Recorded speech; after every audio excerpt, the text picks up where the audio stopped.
Hello, hello, everybody. Welcome back to another Saturday of Gaarawarr's Guide. Today we are tackling the heroes of Aerois. I'm Gaarawarr, and I can prove it because my face is in the chat. It is. It is. It is now.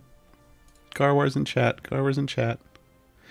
We got all the Gaarawarr emotes in chat now. It's pretty cool. It's pretty cool.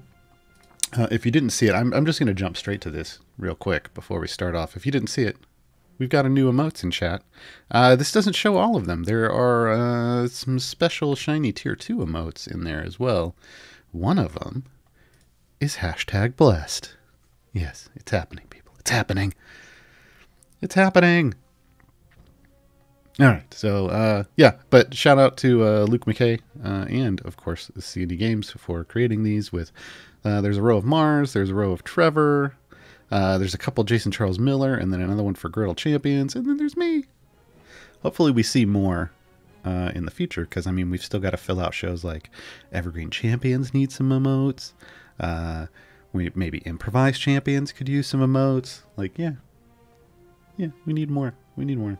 But we can talk about that later. Today, apparently... I'm not going to have any heroes in the party. No, I stopped here because I wanted to tackle each of the heroes of Aerois one by one while we discuss them. So, I think, make sure everything's working. Yes. Okay, I think we're just going to dive right in. So the heroes of Aerois are one of the more unique teams of champions, kind of affiliations is what they tend to refer to them as, in Idle Champions, and that's because this is Idle Champions of the Forgotten Realms, and they are not from the Forgotten Realms. This is from the High Roller show with Mark Humes and crew, and this is a campaign setting that he created, and they've got their own races and classes and things, and they were adjusted with the help of them and C&D Games in combination to put them into the game. So if you are a huge super mega fan of the Heroes of Aerois, things might look a little different than they do in the game, but well, some of the things might read a little different, like maybe Wild Elf Barbarian may not be exactly right, but in general the visuals should be, the look and feel should be as close as possible to what you're used to seeing. So I'm actually going to start over here with Nova. Let's get Nova out. Let's just throw Nova out at level 1. Nova, kind of good Air Genasi Warlock here. Tanking and support. This is there's a reason we're in an Avernus campaign. If you can't tell, this is Idle Glen, one of the newest releases for Avernus. So we're going to throw them in the tank. There are a lot of tanks in the Heroes of Aerois campaign as far as the game mechanics go for us. So we get tanking support. As you can see, the Heroes of Aerois are going to fill out Ayla, Lucius, Nova, Keelik, and the Sentry, and we will touch on all of them. See, I guess Nova does have a skin. It's not coming up for me here. But Nova does have a skin over here in the shop.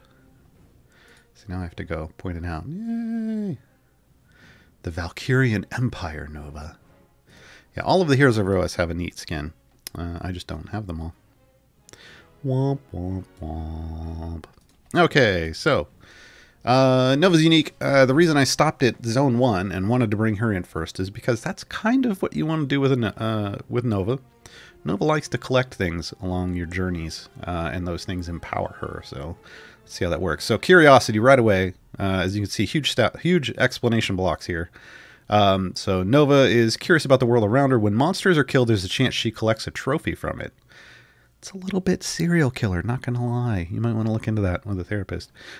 Trophies augment her abilities and reset every run. So this isn't like permanent stacking thing. The bosses always drop a brain. And that's your big buff. That's really what you want. And that's why you want to get Nova in as quick as possible. You may not be able to put Nova in level 1. But the sooner you can get Nova in, the better, because she wants to hit as many bosses as possible. You don't want to miss any of the bosses along the way with Nova. normal monsters have a 10% chance to drop monster hearts, and that can be farmed indefinitely and provide smaller buffs. It is a much smaller buff. The bosses, you can't just go back and do a boss level or sit on a boss level and farm brains. You only get one per boss level. But the hearts, you can collect all of those you want. Again, a little bit serial killer trophy vibes. Just now, what do you do with those, right? I mean, they give some buffs, but they're going to do some other things too. Nova increases with discovery, which is kind of the key part, kind of the second key part that we'll talk about buffing in a moment. Nova increases the damage of 5 champions in the formation with the highest intelligence score. So yeah, no like super strong, real dumb people allowed in Nova's formation. I mean, you can do it, but you gotta do some spec choice shenanigans. What you really want is super smart DPS. This effect is buffed by 0.1% for each monster heart she's collected, and 10% for each monster brain she has collected. So right away you see there's a big difference, right? Like 100%. 100 times as much bonus of from hearts to minds, as it were. So that's going to be a big deal. Nova has a protective field, which this is just the standard tank shenanigan with spreading out the health of the tank to everyone else in the group. Close encounter. Nova increases the effect of discovery by 140% for each enemy attacking her. So this is basically the tanking ramp buff. The 140%, I believe, is coming. Well, maybe that's base. I thought that was modified by something else. But yeah, you get a nice big bonus.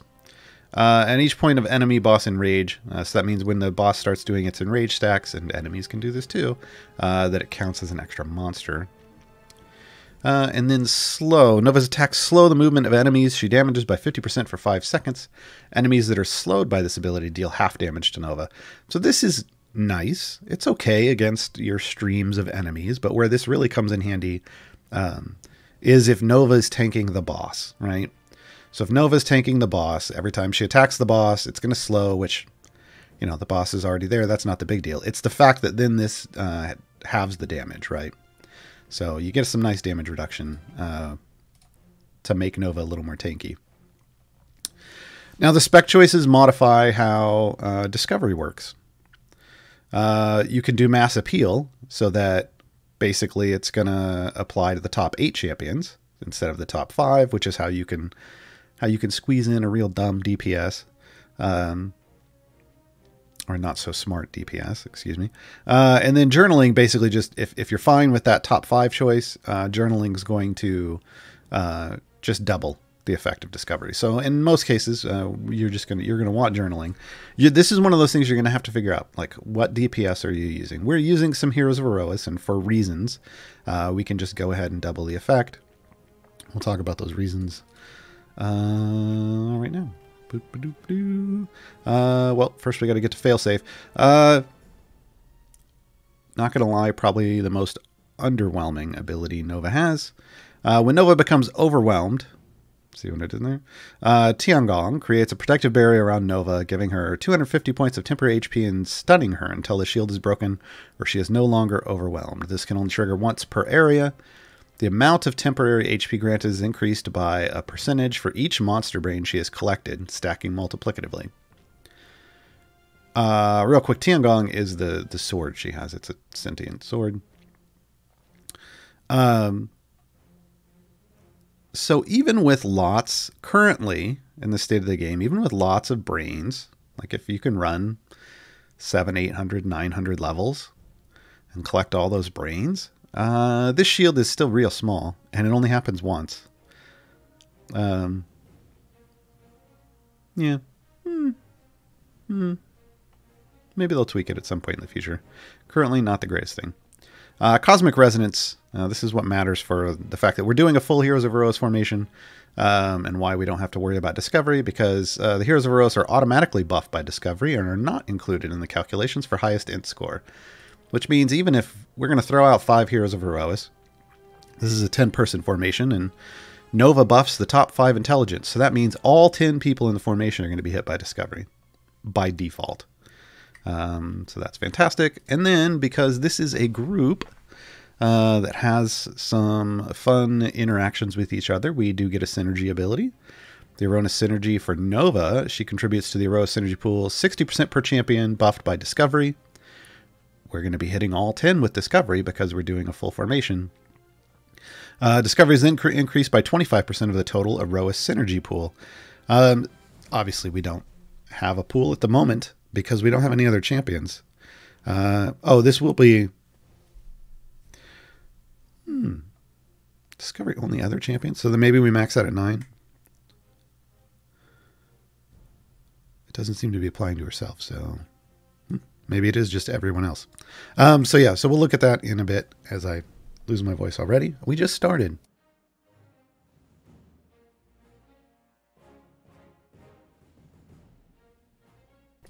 All right. So lots of unique stuff with Nova that we don't get a lot of tanks that are collectors and that ramp up like this. You know, we do see the normal tank stuff with the health share and the ramping stuff, but, you know, we do have a bit of uniqueness with Nova in this regard.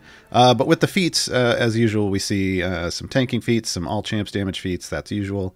But we also buff things like close encounter and discovery, so you can, you know, you can cherry pick and get what you, a little bit of what you need to increase things if you like it, if you like that. And we'll come back to this in a bit.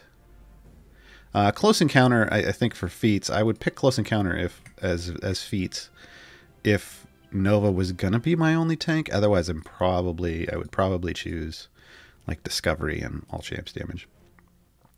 Let's jump into probably one of the best tanks in the game, frankly, top tier. Probably, yeah, hands down, I would say probably because of the fact that she doesn't need items to do amazing at the tankage, like some some other specific tanking champion does. Ayla, probably #1 tank in the game, by my opinion. Let's throw, this is her skin. Let's throw her back into her original format here. So Ayla's going to be another tanky champion, but again, tank support, wild elf barbarian in this incarnation. Ayla, Nova has, you know, Nova has the thing where you want things to build up on Nova to ramp up damage. Ayla works a little differently, so Ayla doesn't always have to be the tank, even though she is an amazing tank. If you are using different tanks for some other reason, Ayla works really well anywhere in the formation as a support, so keep that in mind. Ayla does a small knockback with her base attack. I don't think that anything happens. Yeah, dissect. Basically, if Nova actually kills an enemy, it always drops a monster heart. There, my voice goes again. I don't know what's going on this morning. But Ayla does a little small knockback. There's shenanigans you can do with this. Knockbacks are always interesting. Keep that in mind. We'll talk ultimates when we get completely done. And we can start moving forward now that Ayla's in. Because we want to hit... Ultimately, we want to be able to hit the soft cap, but who knows if we will. So let's look at Ayla. So right away, Ayla gets Storm Aura. Every 4 seconds, a random enemy approaching the formation is primed. Primed enemies take 50% more damage from all champions. This is one of the keys to Ayla's kit, basically this debuff. So getting this on everything is kind of the goal. Heart of the Storm is the health share. Again, gets it right away. This is fantastic for tanks because, especially in a multi-tank formation, because you're really ramping up. The sooner you get it, you're ramping up your front line really solidly.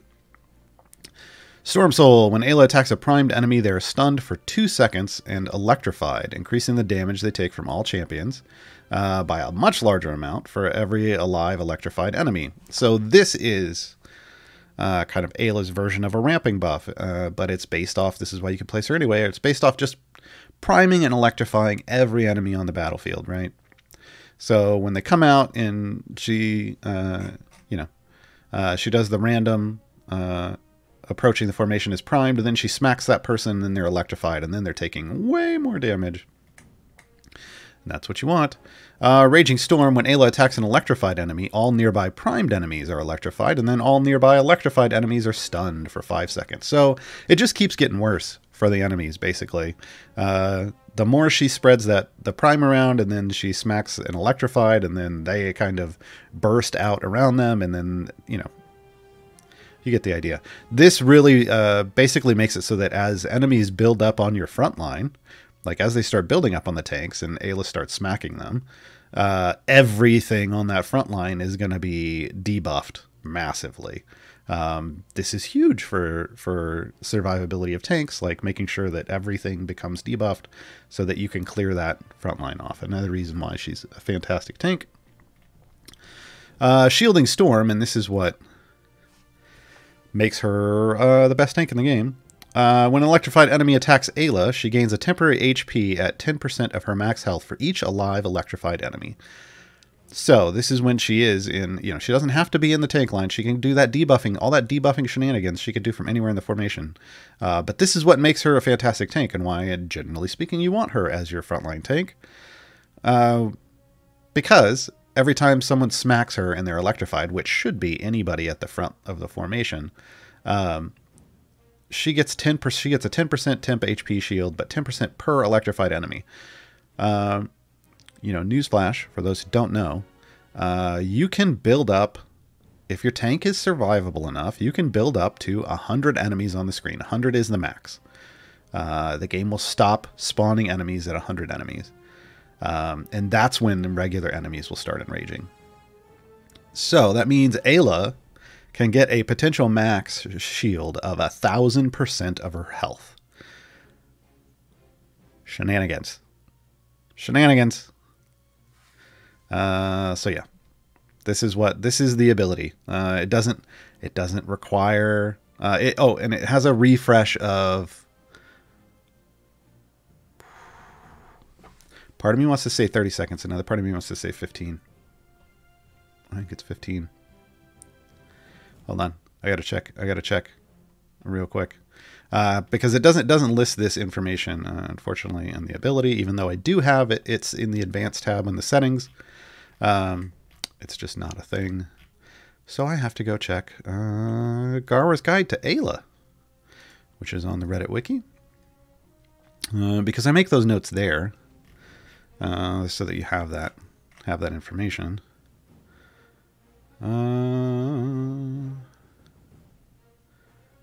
Normally I make those notes there. Oh no.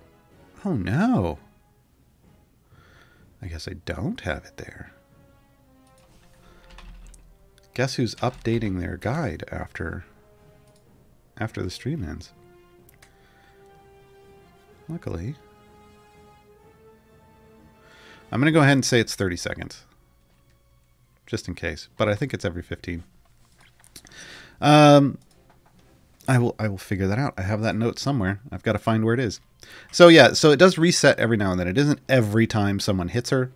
It will set a shield. And then there's going to be a time where the enemies get a little free time to try to wear through that shield. Newsflash, they're not going to wear through that shield. And then it's going to reset again. So. Yep. Okay. And then her ultimate attack. We'll talk about the ultimates again for all of them in a bit. But for specialization, we have Stormcaller and Stormbreaker. This is one of those rare cases where I actually am going to say, you know what, just go one spec all the time. And it'd be good. That doesn't happen a whole lot in this game. Stormcaller, though. Just go Stormcaller all the time.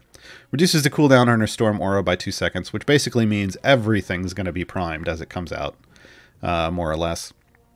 All the things getting primed all the time, and that's really what you want. Stormbreaker's neat in some unique situations where you really want like a stun. But I don't know what those situations are currently. At some point maybe we'll have a champion that in some way, you know, ramps off of stuns in a way that actually matters and is beneficial to the game, but right now it isn't. It's just kind of a survivability thing at times. And I don't know that with Ayla right now it really matters as much as just making sure everything has that massive debuff. So debuff away. Yeah. Let's see. There we go. Okay, and let's see. We got to get to their synergy ability. There we go. So, once again, this is kind of everything that you want out of this ability. It does exactly what you want. She contributes 100% per electrified enemy on the screen. So just like her shield, right? Up to 10,000%. Electrified enemies then take additional damage. So as if that debuff wasn't awesome enough, if you have a full Aerois party, it gets awesomer. Yeah, I went there. Yeah.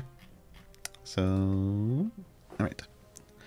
As you can see, though, we don't have any buffs going because until you get to a point where, you know, she's actually priming things and they aren't just dying right away, doesn't really do anything.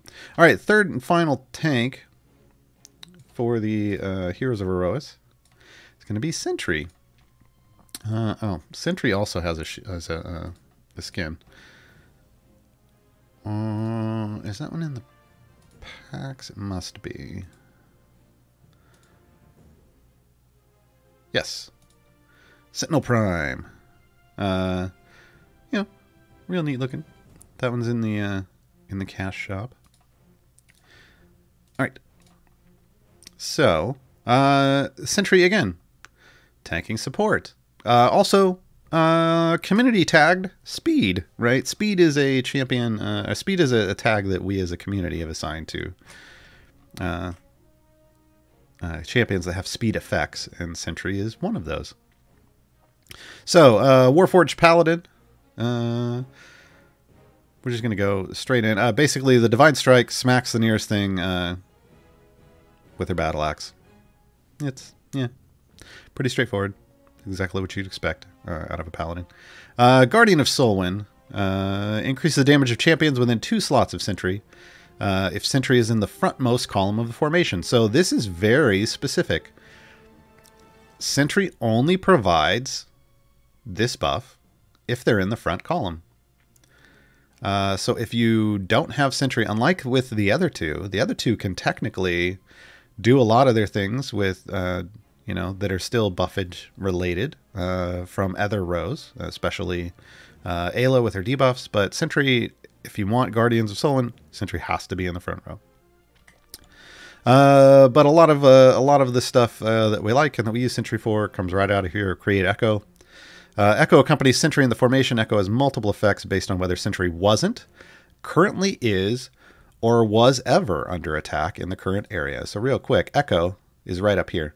Echo's the little floating eye thing right over the shoulder.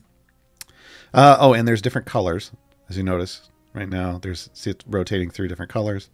The colors will tell you what's going on with Echo for this. So, Echo Resolution. If Sentry's not been attacked in the highest unlocked area, there is a % chance that quest requirements in the next area are reduced by 20%. So this is the speed effect. It only works if Sentry's never been attacked. This is why... if you watch some of my other streams and I've got Sentry in, I don't put Sentry in the front row because I want this effect happening all the time. So you can create shenanigans by just putting in Sentry somewhere other than the front row. And then you don't have to worry about losing that speed effect at all, which is real nice. This is modified by item levels. It's specifically the Flowering Hair Vines. Because this is off redshift, which is the next thing, which is going to increase the chance, basically. So it caps. Once you get it to 100% chance, and I'm a little over, that means it's going to happen every level. So right now it's reduced. As up here you can see I only need 20 singed spell scrolls, whereas normally it's 25. This is going to go down. The max, as we level Sentry up, she's going to get some upgrades. And the minimum number of things you'll need is 17. So that helps you move through zones a lot quicker. So Echo Amplification, if Sentry has been attacked in the current area, so this is the tanking portion, the effect of Guardian of Soulwin is increased in the next area you enter. So if you make it through that zone, you're going to get a nice buff in the next zone, and that will carry over again and again and again. And then Echo Healing. When Sentry is under attack, healing received by everyone in Sentry's column is increased by 25%. So this is basically going to make your heals a little better on your tanking column if you have multi-tank. Again, this is why we came to Avernus, because we get 3 tank. We have 3 tanks and put 3 tanks in a line, and this makes Echo Healing even better because everyone's going to get better healing if we throw a healer in, which we will at some point. Redshift increases the chance, we talked about this, increases the chance of Echo Resolution triggering. So this is basically how you ramp that up so that it's triggering all the time. And into Spec Choices. So, you've got 3. One is a speed effect. The other 2, one is a crowd control effect, and one is a buff effect. So the first one, Nature's Wrath, is the crowd control. Sentry's Divine Strike has a 50% chance to ensnare affected enemies in a circle of vines, stunning them for 3 seconds. So again, potential for lots of stuns with the Heroes of Aerois. We just need something to capitalize off that. Now, to be clear, that does create more survivability for your front line, right? When you're stunning things, that means they're not attacking. They're not moving towards you, and they're not attacking. But yeah, so if you need that, sure, go for it. But most of the time, you're probably not going to. It's probably better to go with one of the others. Echo's Will is what everyone uses for speed, so this increases the quest requirement reduction of Echo Resolution to 30%. That's what gets it down to 17 items or things killed or collected. And then Homeland increases the effect of Guardian of Soulwin, right? So right now we're going to just do speed. We're going to max out speed. And on the next level, you will see that 20 up at the top right will go down this. We'll drop down to 17. All right, so we went Echo's Will. Reinforced Plating. It takes a while to get there, but finally we get the health share. This takes a little while longer because, well, a little earlier in the formation. As you get further in your champion slots and the higher slots, you get those health shares earlier because they assume you need it already. But early on, they're making you suffer. So the synergy here, Sentry contributes to the Aerois synergy pool for each enemy on the screen. So again, kind of like an easier version of Ayla's, right? It just if they're on the screen. And then Guardian of Soulwin is increased by 25% of the total Aerois synergy pool. So the buff effect, which only happens if they're tanking, is what you get off the synergy. So a little easier of a bonus acquisition because it's just counting the enemies on the screen, but it only applies if Sentry's actually tanking.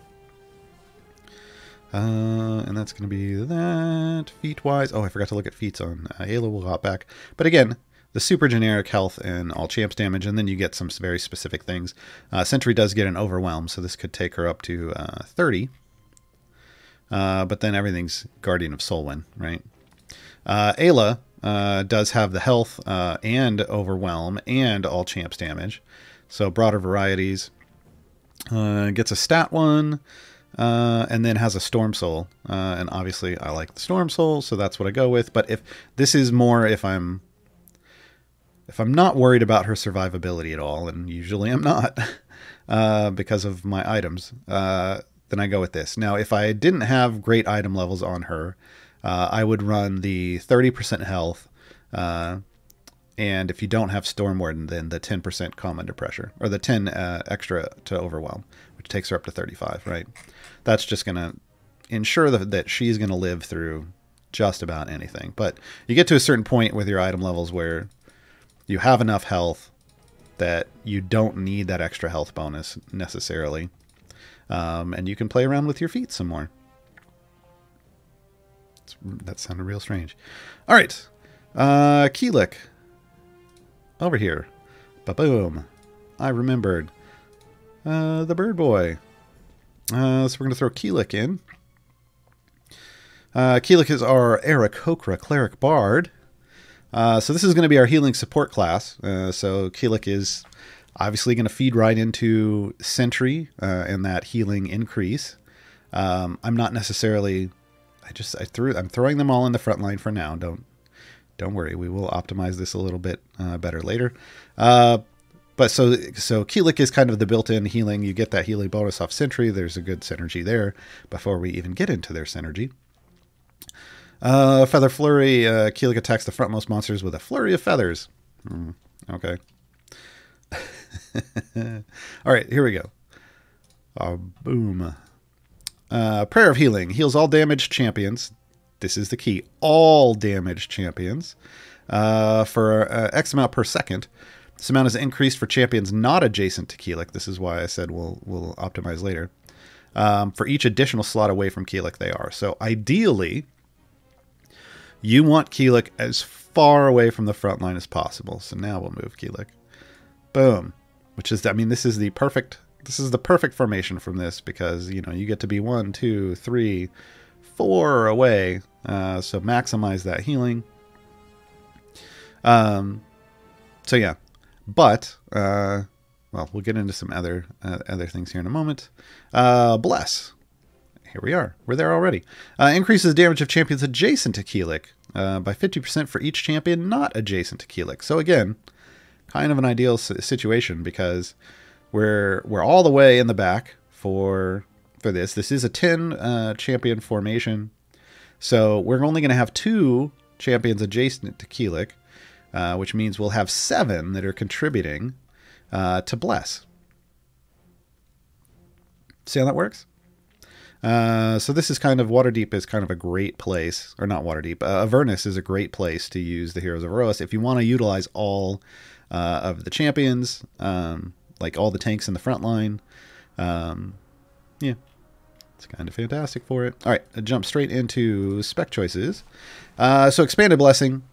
Bless also applies to champions 2 slots away from Keelik, but at half efficiency. So this is if you can't put the DPS right next to where you need to put Keelik, then you would use this. Most of the time I'm using Empowered Blessing, which is the one on the right. Champions exactly 2 slots away from Keelik contribute twice as much to Bless. I like that one a lot more, because usually I'm going to use a champion that, like a DPS, if I'm doing this, I'm going to either move Keelik up and lose out on a little bit of healing and a little bit of the bless just to have something better. But, you know. But this way, with this, we'll get 2 slots, these 2 right here, that are 2 away from Keelik and will count as a bonus for bless. So we'll get a little more bless. That's kind of what I want to go with all the time if I can. Hashtag blessed, if anybody has it in chat. Or just type hashtag blessed in chat. Dylan's not here. We can get away with it. All right. Boom. Into Keelik's real straightforward, folks. Can't figure it out. Heals and blesses. Keelik contributes to the Aerois synergy pool. 100% per champion at max health. That's nice. 66% if no champions are at maxed.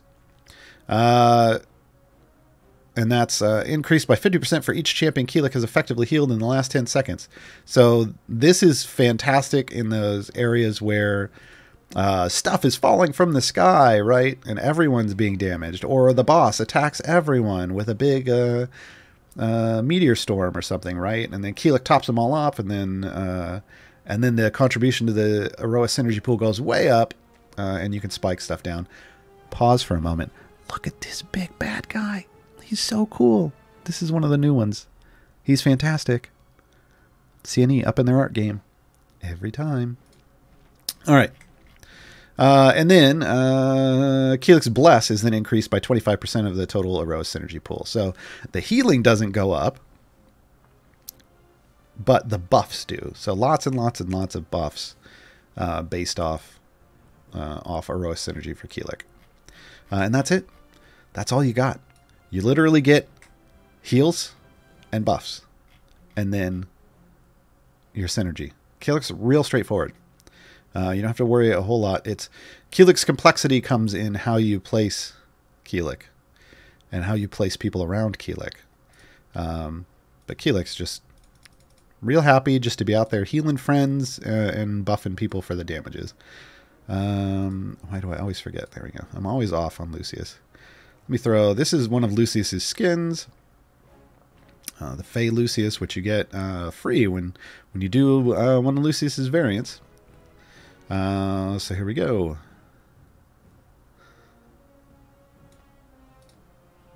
This is Lucius.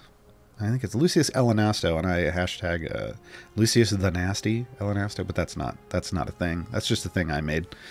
So don't worry about that. Lucius is the DPS, straight up, no support. Lucius is going to come out and do the damages. Lucius is a magic DPS, a high elf sorcerer, but you can also tell right over here that their base attack is magic by this little symbol. If you watch, their base attack is changing. It's bouncing between Ray of Frost and Acid Splash, and this is kind of one of the key mechanics for Lucius. So, Ray of Frost, Lucius attacks a random enemy with Ray of Frost, dealing damage. It changed back so I can finish what I was saying. Dealing damage to all enemies in its path, right?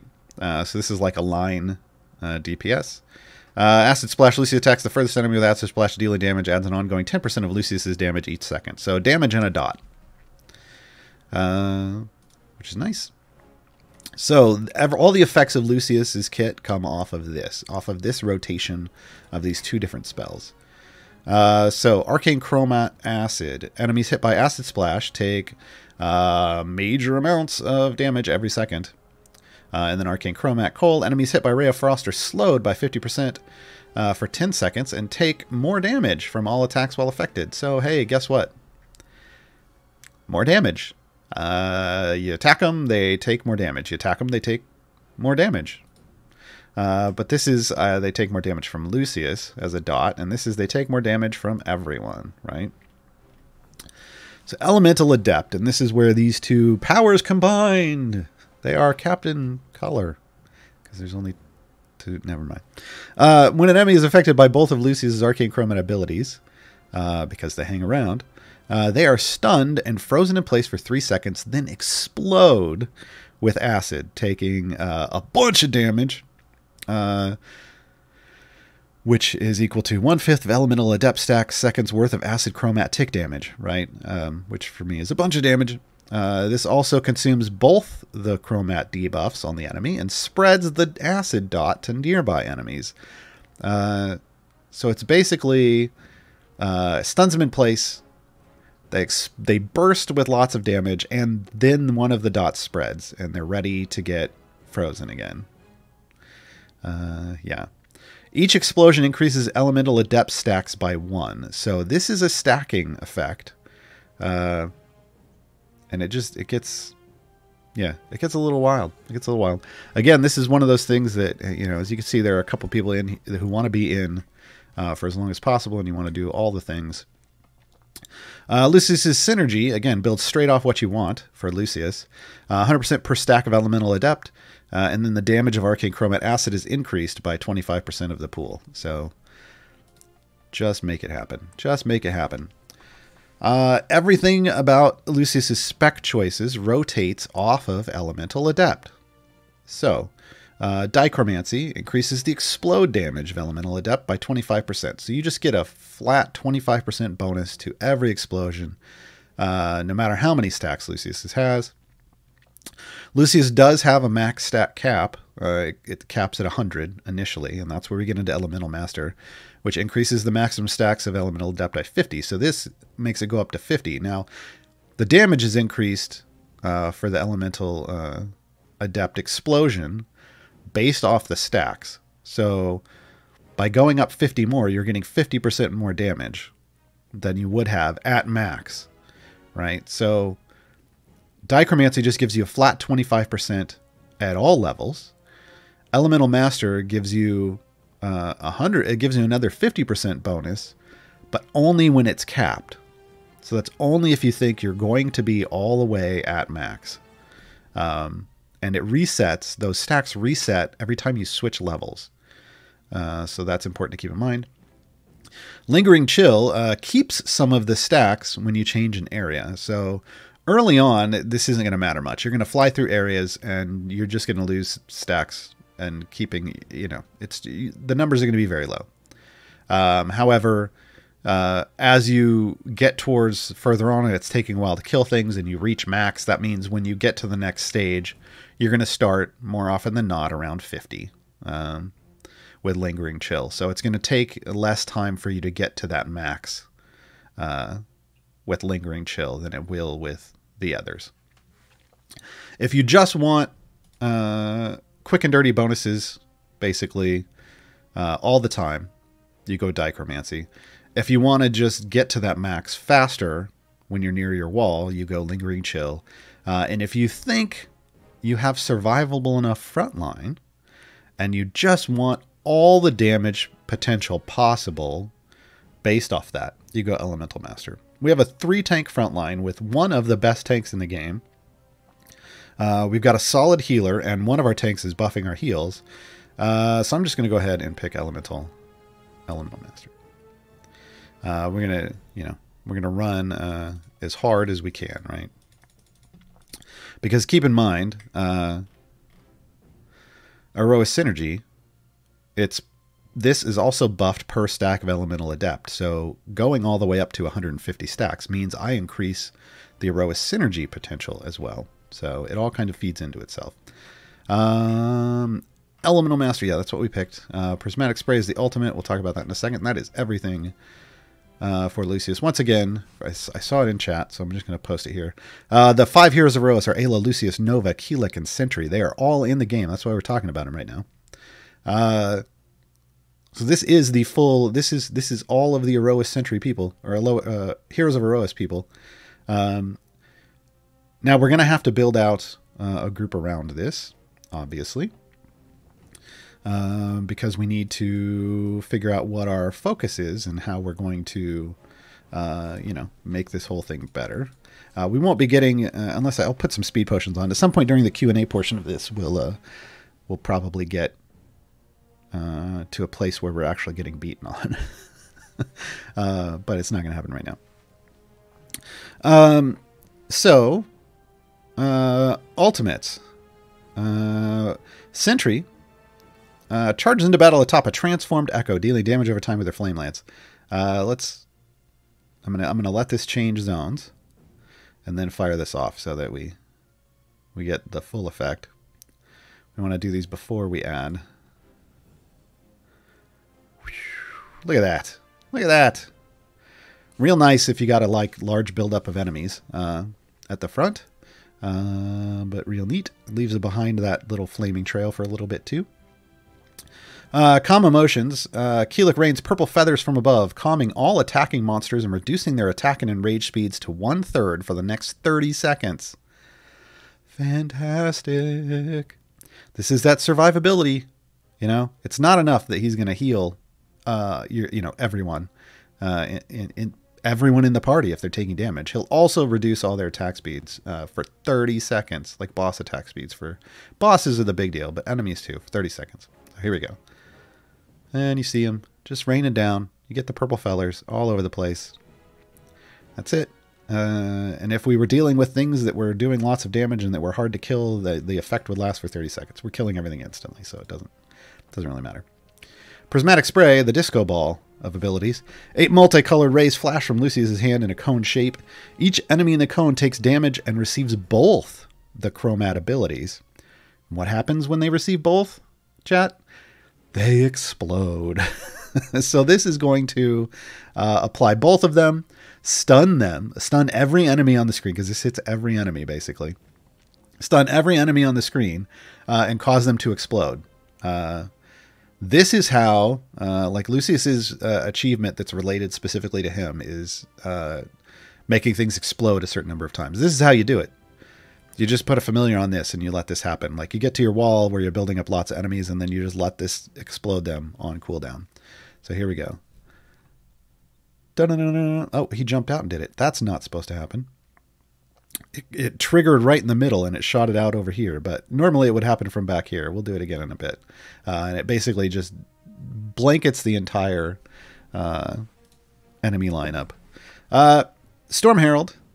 Ayla unleashes lightning across all enemies, damaging and stunning them for 5 seconds. Lots of stuns in this group. Deals 10% more damage for each electrified enemy on the screen. So this one's fantastic when everything is out and everything's already been electrified, because they all get stunned for 5 seconds, and you get a little bit of a damage bonus. So if there are 100 enemies out there, that's 1,000% more damage, right? So call down the lightning and the thunder, and that's it. Not a huge visual if you don't have tons of things on the screen, unfortunately. And then Nova's is Activate Tiangong. Nova levitates up in the air as Tiangong floats in front of the formation, releasing 3 waves of blue energy that deal damage to all enemies. This damage is increased by 1% for every 20 monster hearts Nova has collected, stacking additively. So again, everything about Nova is all about those serial killer trophies that she carries around with her. Oh, well, we're changing. I forgot to look. What number are we on? Here we go. Boom, we'll have it key off right as we come in. Floats, sword comes out, starts pulsing, does all the damages, settles back down. Pretty neat animation. So now we have kind of the core of our lineup if we're building an Aerois formation. Now we want to supplement that lineup, right? Now the thing is we're running a magic DPS. So anything that we can do to buff said magic DPS, probably going to be helpful. However, we do have a lot of melee champions that are here as well. So 3 out of the 5 are melee champions. So where our first idea would be, hey, we want to go Ulcoria, because Ulcoria is all about magic users. If you're doing a full Heroes of Aerois formation, Ulcoria may not be where you want to go. You can, but ideally with Ulcoria, you want almost everyone, if not everyone, to be a magic base attack champion. So we will keep that as an option. Who else do we have? Who else do we have? I mean, you've got Zorbu, but Zorbu is going to take over. He's not going to buff your stuff. Neris is going to provide support and healing. Penelope could be an option. I like to go for things who are going to be fairly generic and work well with the team that is already there. You know what? Regis is pretty solid. Regis can do some placement where he does the buffing behind him like this. He doesn't even have to be adjacent. We'll save the adjacency slot for someone else, but then he can make everything weak to magic damage, so we're going to do that. Just because why not? This doesn't have to be the most optimal formation. We're just showing it one example of a potential way to build out for your Heroes of Aerois. We could do, because we have we have a major debuff in Ayla, and debuffs are super awesome in Isle Champions. We could throw in another debuff with Grama and her Arctic spec. So this is kind of capitalizing on a lot of debuffs and letting the damage work that way. Now we could go right into Krull with more debuffs. Like we can literally just make this the debuff team. And since there already is an explosion effect, we can just go straight pain. Because there's an explosion effect off Lucius, so we can let that be the AoE. Trader will still work, but we don't have to worry about it too much. And then out of all of this, we'll probably just stick with the Beetle and the Grim. Because, and one more time for those in the back, debuffs. So why not? Why not? Again, this is just one option that you could do. And we could throw in like Bruno or Esmerelda. Like if we had lots of, well, you know what? In this setting, we actually do have lots of armored things that we are killing. And we're going to switch that over to Fiends because we're in Avernus.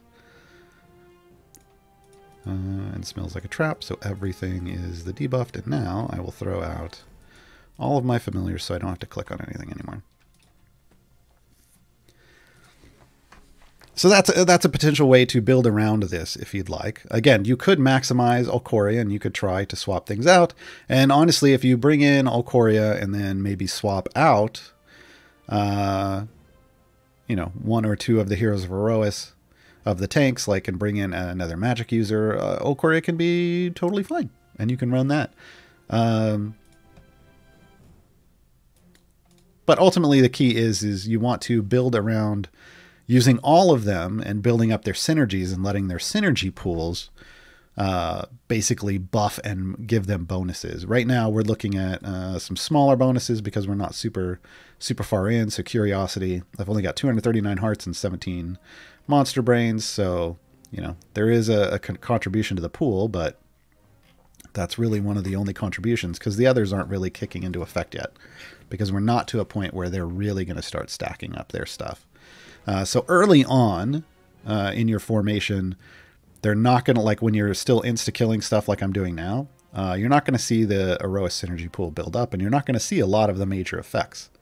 But you are going to see Sentry letting you move faster through those levels. And then when you do hit that point where the enemies start building up, that's where this team really starts to show what it can do, because then you're going to see Keelik throwing down those huge heals on the front line. You're going to see Lucius exploding things with the combinations of the two chromat attacks. You're going to see Ayla stunning, you know, and debuffing everything. You're going to see Nova's hearts and minds, as I like to call it, numbers go up. And Guardian of Soulwins will start kicking in. So they're a team that very much gets better under pressure. And that's kind of exactly what you want. You want champions, a group of champions that gets better the harder things get. And that's what the Heroes of Aerois offer. So I'm going to go, who did we, oh, you know what? We didn't look at Keelik's feats. Because he's got talons on them. No, that's not the joke. All champs damage, healing, and then you can buff bless, right? So basically everything that you would want. I tend to aim for the bless and all champs damage, but if I was taking lots of damage and I needed the healing, he's got that option available. And then with Lucius, I have damage. You've got an Arcane Chromat Acid. You've got Arcane Chromat, yeah, Cold is down here. There's a higher Acid one. Acid is the one they tend to lean into. And then he has this Constitution stat. So why does he have this, and why did I have it slotted is probably what you're asking. Lucius, on his own, qualifies for no patrons at all. None. However, if you slot his Constitution feat, he qualifies for Vajra. And what does that mean? Well, A, you get to use him in Vajra's variants. But almost more importantly, in my opinion, is B, and that's that you can then gear Lucian up by a Vajra patron chests. And my Lucius, I said Lucian, didn't I? My Lucius is actually missing 2 epics. So between Time Gates and Vajra patron chests, that's how I plan to finish that.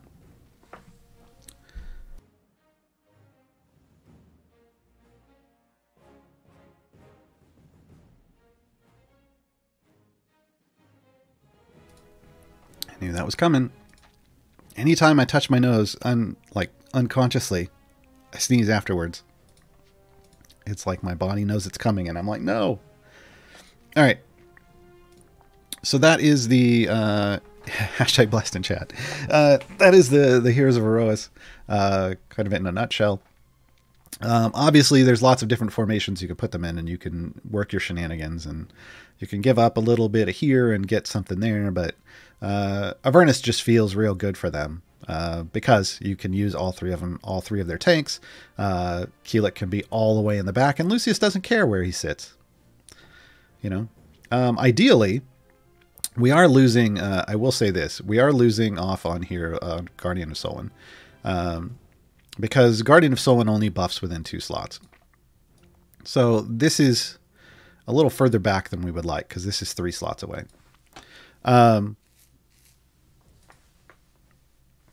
You can either just go, you could bring a different tank in for Sentry at some point, or you can just make this adjustment, right? We can swap things around here and do this, and suddenly Lucius is receiving that. We've made a little bit of a swap off. We don't have as many people in front of Keelik.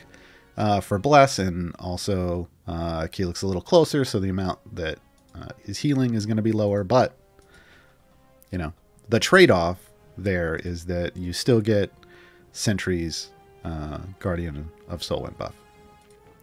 But if you were going to do what I was saying earlier and kind of build around like Alcoria with this, Sentry's who you toss out first. Like you use Sentry's speed until you get to the point where you need more of the bonuses, more of the damage bonuses, and then you'd swap Sentry out for someone who has, for a tank with a magic attack, or if you're still in this front line like Turiel, who basically pushes everybody onto these two tanks, and you're gonna do fine there.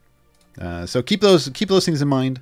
You do have to keep a lot of, not as much situational awareness in building, but there are two characters that want it, right? Sentry's going to want the DPS within 2, and Keelik has, you know, things you need to consider in regards to their placement. So that's what you want.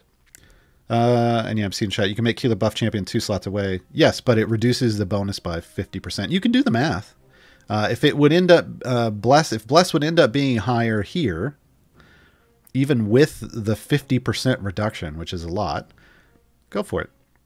But all really this does is make sure that they're getting maximum healing and getting a little more blessed, but this feels like it's going to be stronger overall. That's usually how I tend to do it. I tend to have Keelik usually roughly in this spot with the DPS, whatever DPS I'm using right here. I'm going to go ahead and throw all this. We're going to go super shenanigans speed. And I'm going to throw in some fire breath, so everything's just going to die instantly. And that's going to be our cue to take a short pause. And I am going to drink some water.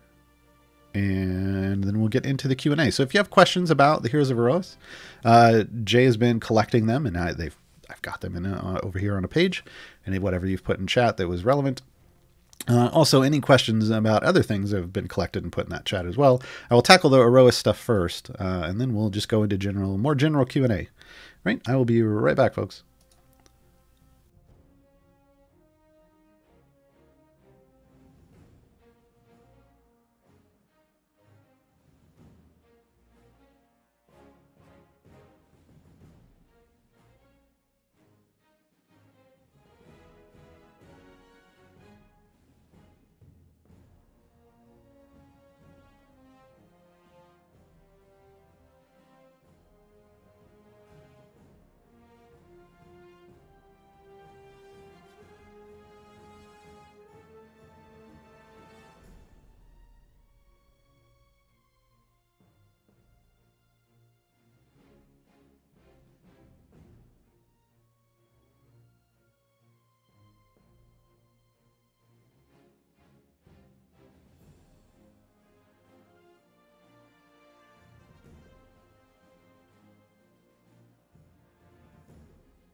And we're back.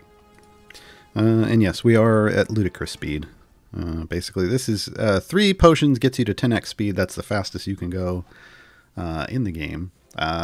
You can make your progress faster by using other speed effects, but yep, pretty quick.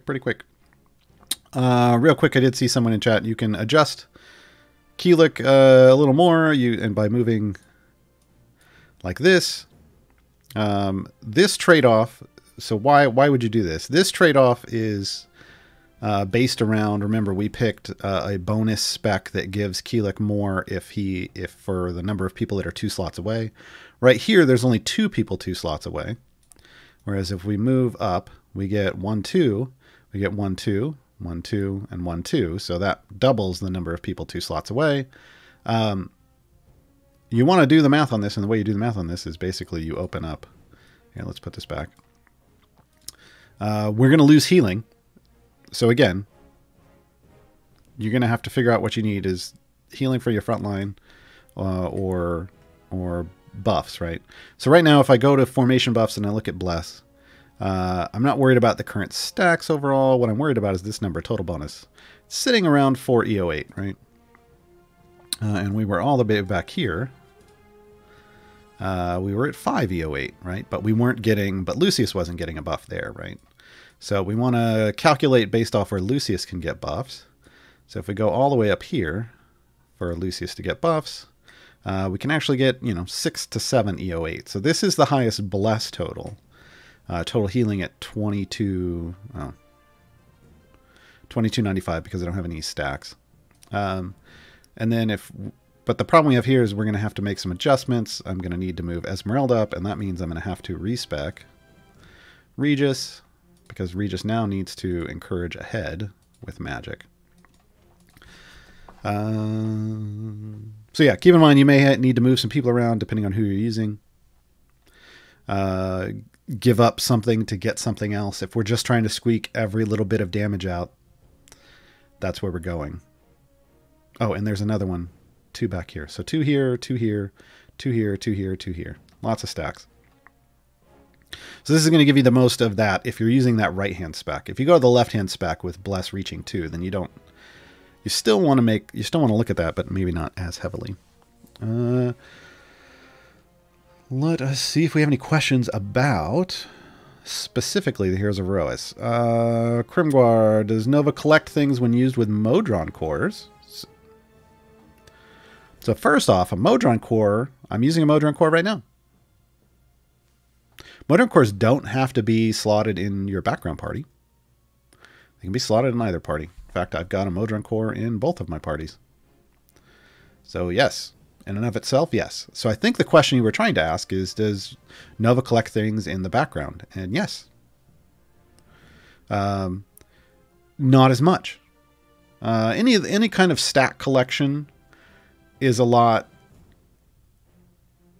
It isn't as literal in the background because the background party is running calculations and isn't just literally looking at how many things are dying and what Nova's attacking and whatnot. So yes, but Nova's really one of those people that wants to be in your active party and not your background party. Why is Sentry low health? Did she get a health bug? Yeah, early on when I had just leveled up a little bit, there was this thing where when you level it up, it doesn't always show visually correctly. Not a big deal. We've already been healed since then. Sentry's buffs heals. Does this mean she buffs shields as well, seeing as shielders get classified as healers? So we refer to these things as shields, but what it is temporary HP, and temporary HP isn't a heal. So no. It's just heals. It's just heals. Even though those classes get classified as healers, they're not healing. They're giving you temp HP above your current health. They're not healing. We already did who are the champs tagged as Aerois. And I guess that's it. I guess that's all the Aerois questions. So I guess I covered everything, or people just didn't have any questions. They're fairly straightforward. I think the complexity comes around Keelik's placement. And then just, making sure you're collecting hearts and minds with Nova starting off right away. Other than that, they're a pretty straightforward crew. They just go out there and do the dang thing. So, yeah. All right. Seamus the Hug Monster, would you do a guide on background play, offline play? I'm not really sure what that guide would be, to be honest. I mean, you build a formation kind of in the same way you do for your active party. You're just doing it in the background. So I don't know how that guide, like what exactly I would be teaching people in that guide. So currently, no, unless something makes sense to me that it would need to be explained more. Yeah. Quorum 86, should I spend all coins early on silver chests? So I think you're talking about gems. And yeah, somebody probably dropped the GVA in a long time ago. I'll do it again. This is the Gems visual aid, which was a collaboration between Mars and I. Right away, yes. But then once your core champions have at least all green gear, you can stop and then just start buying gold chests. It happens real quick. Usually within, like, if you're playing a lot within the first week, for the first week or so, you'll buy silver chests. You should then have full greens because you'll be able to get a lot of them real quick. And then from that point on, you're buying gold chests. So, okay, then which tanks do you prefer then? Oh, Ayla and Tyrell, hands down. Ayla and Tyrell are the two best tanks in the game because of their self-shield effects. Ayla, as we said, can self-shield with 1,000%. Again, I'm using shield, but shield means temporary HP. 1,000% of her health as a temp shield is outrageous. Okay, Calliope is the person who gives out shields just as a support, and they're capped at giving out a shield that's 200% of a champion's health. They were nerfed because they didn't have a cap originally, and they felt that was way too strong, but Ayla and Tyrell can both self-shield to these outrageous percentages of their health, and that makes them, at in-game, that makes them the strongest tanks, because there just isn't, until you get super far, and I mean, like, for some of us, into the 900s or even over 1,000, you're not taking the damage that would eat through that shield, because the shield is just so high and your numbers are so high. It's a little imbalanced, because no one else comes close to competing with that. Briv is great kind of early and mid game because his heals, his self-healing, is effectively like damage reduction. It just comes on either a 10-second or 10-attack timer. But he is still infinitely weak, not infinitely weaker, but incredibly weaker than Ayla or Tyrell. Tyrell needs item levels so that because his shield comes off of his ultimate. It's the one that can get down to 30 seconds. That's why I think Ayla's 15 seconds. I think Ayla's resets every 15 seconds. But once you get his ultimate cooldown item maxed, then he becomes super tank. But Ayla just is. Ayla just is that right away.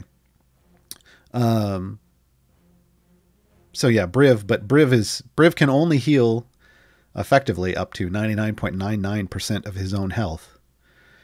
Because if he takes 100% of his own health, he falls over, right? Like, he's just dead. Whereas with shields, a 100% temp HP shield, 100% of your health temp HP shield, is functionally better than Briv, because Briv can be hit for 100% of his health and die, whereas the person with the 100% self shield can be hit for 199% of their health and live, right? And with Ayla and Tyrell, we're talking 1,000% of their health as a shield, potentially. That's max, right? It starts with one enemy, it's 10%, and then it goes up from there. But you only need 10 enemies to equal. You only need one enemy to make it better than Briv, because even just adding 10% to your health pool makes you better than Briv. Because you can take over 100% of your health in damage in one hit and live. But yeah, it just gets better from there. So, is Barrowin worth getting? Sure, yeah. Barrowin's got a neat buff mechanic and a healing and a shielding effect. Barrowin's in slot 10, so it just depends on what you're doing and what you need here. You got 3 tanks in here. Wolfgar is really only super useful in Companions of the Hall though, and I'm gonna sneeze again. I touched my nose. I knew it. Hold on.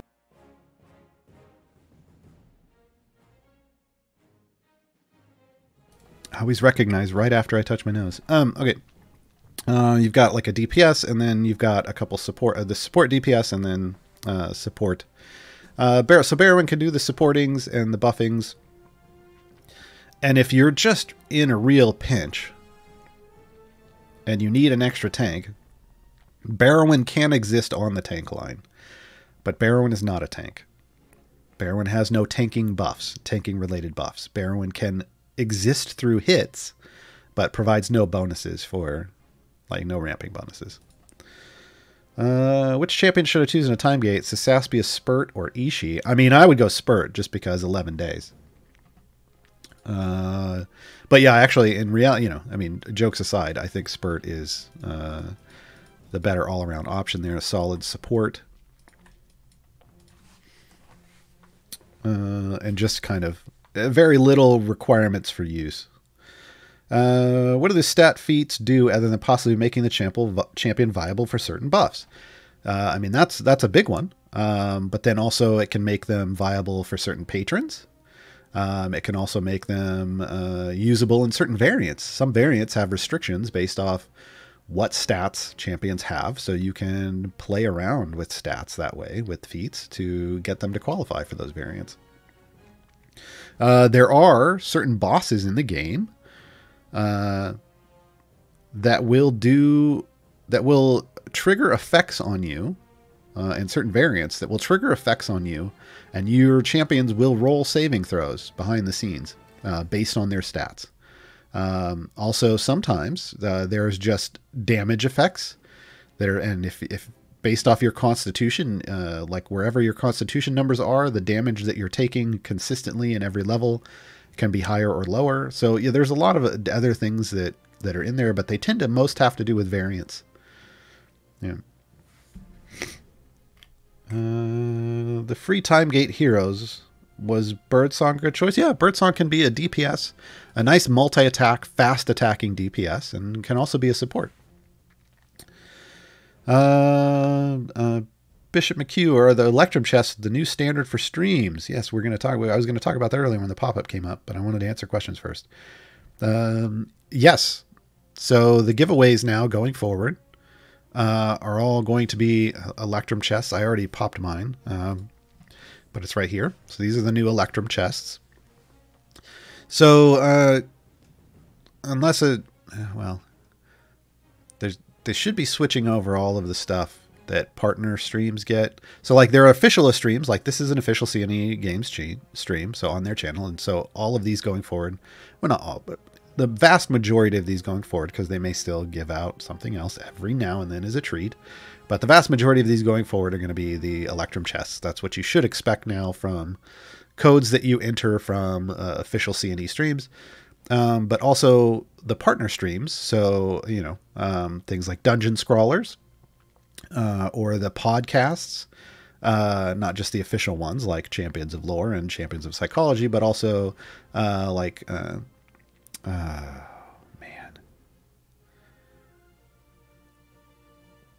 And then I just lost the name. Dungeon Drunks. I think they're on a hiatus. So those podcasts that you might listen to that are partnered with Idle Champions, those should have Electrum chests too. But they might not right away. Like I did my stream yesterday for Gaarawarr's Guide, but I had gotten my chest code issued earlier in the week, and it was before they switched over to Electrum. So yeah, I'm seeing Jay say some of the streams are still transitioning to Electrum. Yeah. So, but eventually, ultimately, everything should be, for the vast majority of 99.9% of the time should be an Electrum chest. So what's an Electrum chest? It's this cool little chest, these silver chests you see. Well, silver and gold, because this is Electrum exists between silver and gold on the rarity hierarchy. For coins, there are Electrum Coins in the D&D universe. Each chest contains 5 items. And what's unique about this is each item is guaranteed. So in every chest, you're going to get one of each of these 5 items. You're going to get one equipment item for a random unlocked champion. So this is any champion you own. Whereas regular and silver golds over here, these only drop stuff for core and evergreen. And then you need like specific name chests to get for event champions and time gate champions, or you need patron chest or something other kind of chest, right? Electrum chests drop items for every champion you own. One gem card. This is new. You literally get gems out of these chests, and that's because in those other chests, usually you're buying those for gems. But no, this is rewarding you gems for opening chests. One bounty contract and one blacksmithing contract. So guaranteed contracts, and these are bounties and blacksmiths are what everybody wants. Quite frankly, because bounties are going to give you all those event tokens so that you can gear up your newest event champion, and blacksmithing contracts allow you to bump up all those item levels on any champion you're choosing. Should be time gate or event champions. So yeah, and then one potion. So you're always going to get one of those items. So there's no feats in these chests. That is not an option. It's just one of those items, or one of those different things. The rarities go from common to rare, so that's white, green, and blue. So you can't get epic gear out of these. For that, you will have to go hunting through either time gates, events, or patrons, or those weekend chests, which is fine. But this makes it so that, like, say you're a newer player, this is a free time gate weekend right now. You went out and you did your free time gate weekend. You got your 3 gold chests and you got 2 or 3 or 4 silver chests.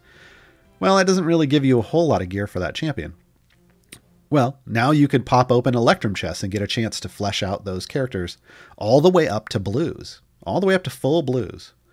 So this creates an avenue and an easier way to get every champion you own as a newer player, newer mid-game player, all the way up to full blues before you have to go hunting for epics. Full blue on a champion, it makes a champion viable for variants and adventures and all the stuff. It's when you want to get, that hunt for epic is going to make them more powerful, but in my opinion, blue makes champions viable. That's usually, like, if you can get to all blues with champions in an event, that's a good place to be. Obviously, you would love to get lots of epics, but hey, if you can get the blues, go for it. So this allows you to get to that. And as a bonus,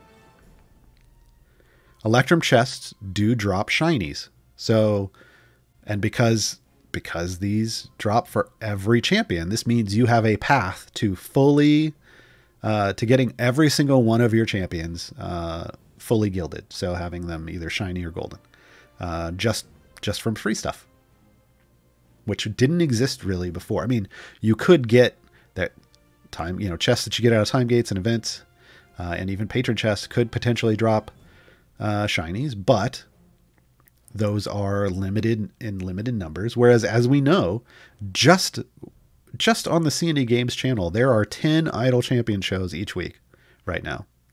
That means you'll be getting, at minimum, 10 Electrum chests a week, but there's also all the partner streams. So you're going to be getting more than that. If you're paying attention, you should be getting more than 10 of these every week. That means you're going to be opening a lot of Electrum chests. So, one sec. 1 second, muting.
Okay, coming back. Poof, I'm there. All right. So, I'm seeing some comments in chat. I'm just going to address this. One was, feats are going to be harder to get was generally the idea. Well, no. I mean, they're still dropping. You still get feats that are at a non-penny timer chance of 1 to 25 out of gold chests. Are you getting fewer gold chests free now? Yes. But Modron's introduced a near constant stream of gems. And these gems, frankly, you should be using them to buy gold chests, not silvers. Because silvers you get... I've almost have 1,000 silvers collected just since the last event. I mean, that's a chance at a shiny right there, right? So I spend all my gems on gold chests, and I will continue to. Because that's what they're for. And then the other comment was, well, bounties are going to be harder to get. Well, you're getting some bounty contracts out of Electrum chests. Electrum chests drop bounty contracts, so no. Epic bounty contracts you might get those fewer because that only comes out of a gold chest. But again, you should be buying lots of gold chests. I am, for this next event, I will be buying like almost 300 gold chests because my goal now is to open 350 gold chests for every event. And that's just how I budget my gems. Whatever gems I have left over, then I go make a purchase. And I was doing that while saving up for my second Modron core too.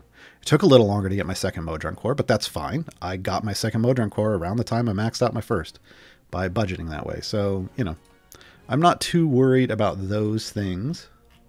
I think the bonus of this, of being able to get shinies for everything and of being able to get gear for everything is fantastic.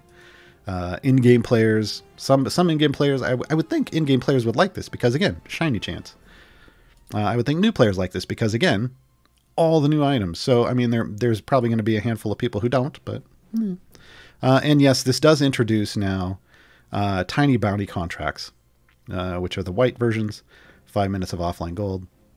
You know, not a whole lot, but a little more. So yeah, they are an interesting addition to the game. And I think they fill a niche. I think they're spreading out things so that you have a better chance to get gear. Like everyone's been saying, we need more other ways to get gear for time gate and event champions. Well, here it is. I think what people are disappointed with, what they wanted was like an easier path to epics. Well, they're not going to necessarily make it easier for you. They're going to make it easier for those champions to be viable, which is important. That's the most important thing for being able to do variants for newer players and mid-game players, is having viable champions that they've picked up in time gates and events. And this will make those champions viable. Let's see. Oh, and also they did talk and kind of teased out a little bit back at the last, like the winter day of streaming. Can't remember what the actual name for it was. Where they said, and this was in a blog post too, that they may be looking at higher level rewards.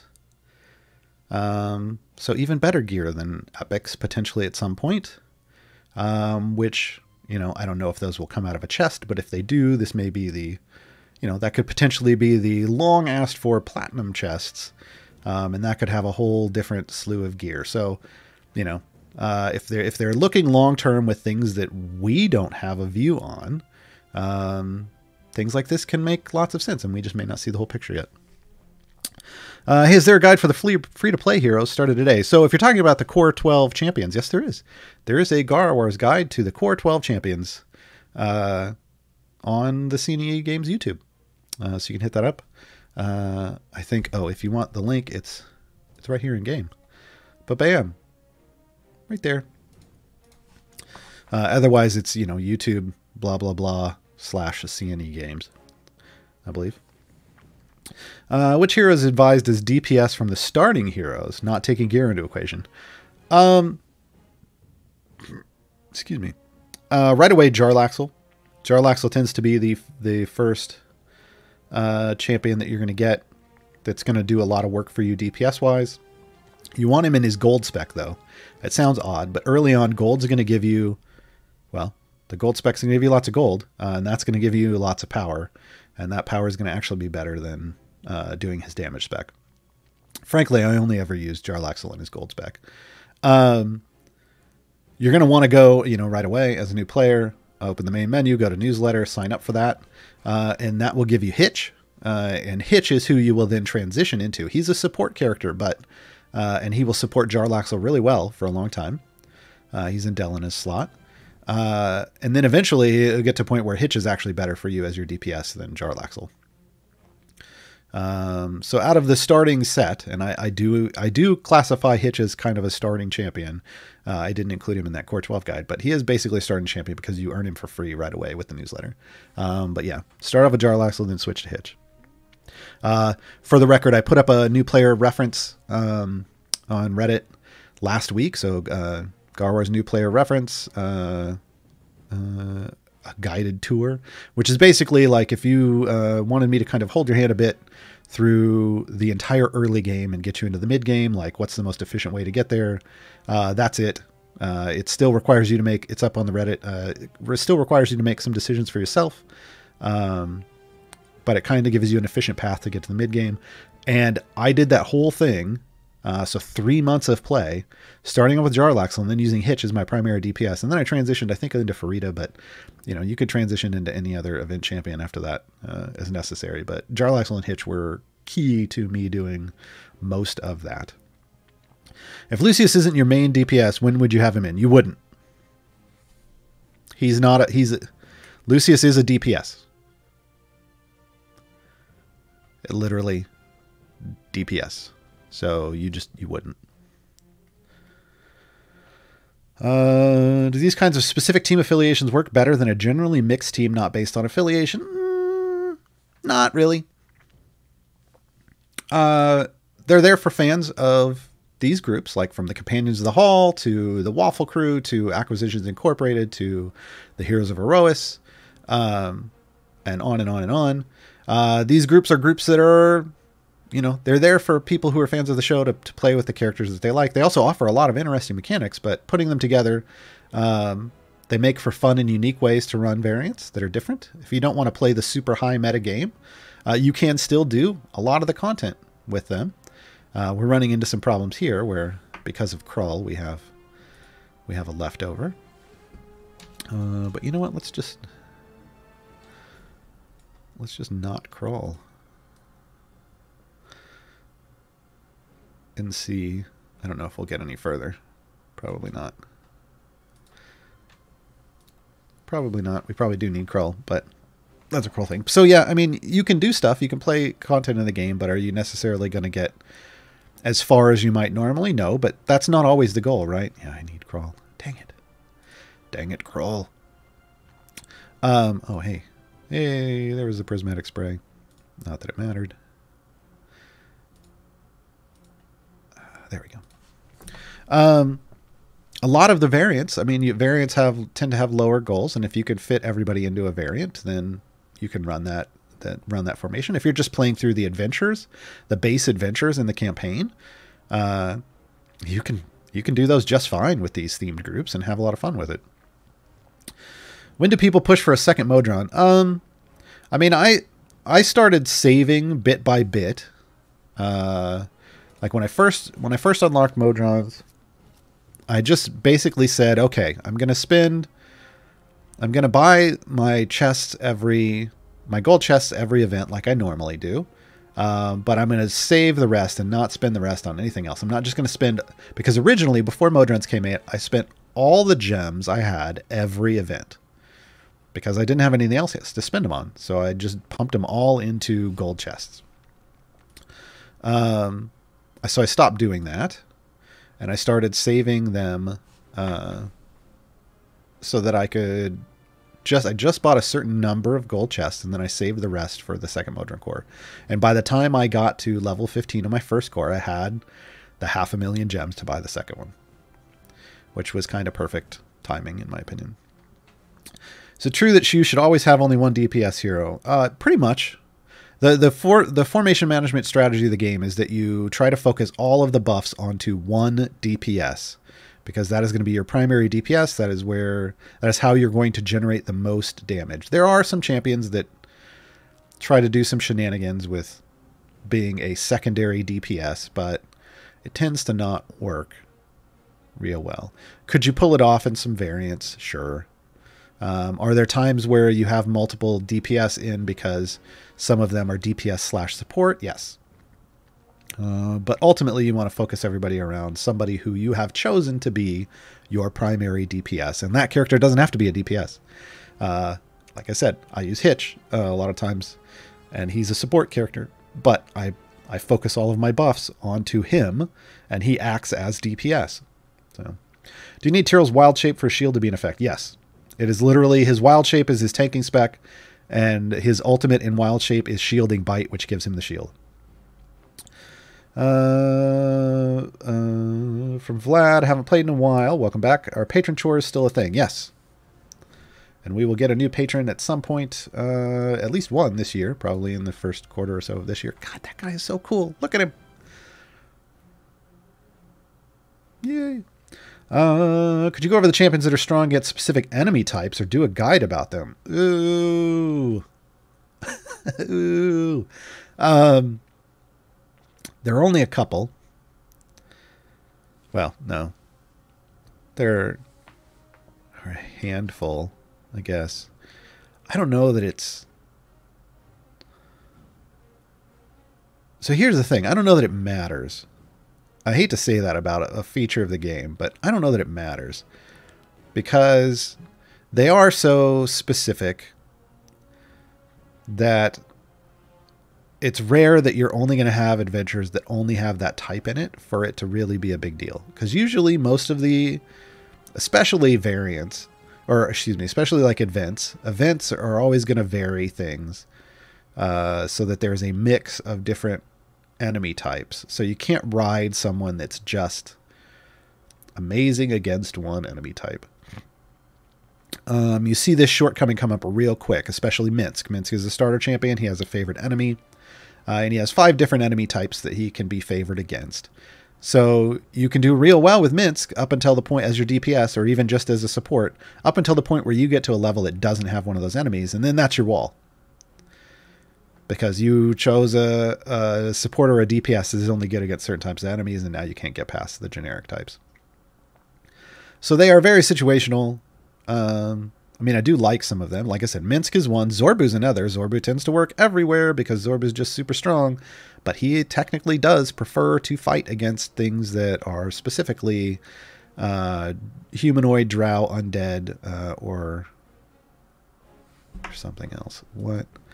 This tells you how much I use Zorbu lately. What's his other one? Beasts. Right? He does more against that. But honestly, he just does well everywhere. So his isn't even really a limiting factor or something I really factor in a whole lot. He will do better against those, but he just does good all around. But still, if you were to run into a wall with Zorbu, it's going to be on something that isn't one of those. Right? You will go further against those than you will anything else. Esmerelda, on the screen right now, she's situational in that she can choose, like she starts off with undead, but then you can switch it to humanoids or fiends or something else. Is it monstrosities? I think it's probably monstrosities.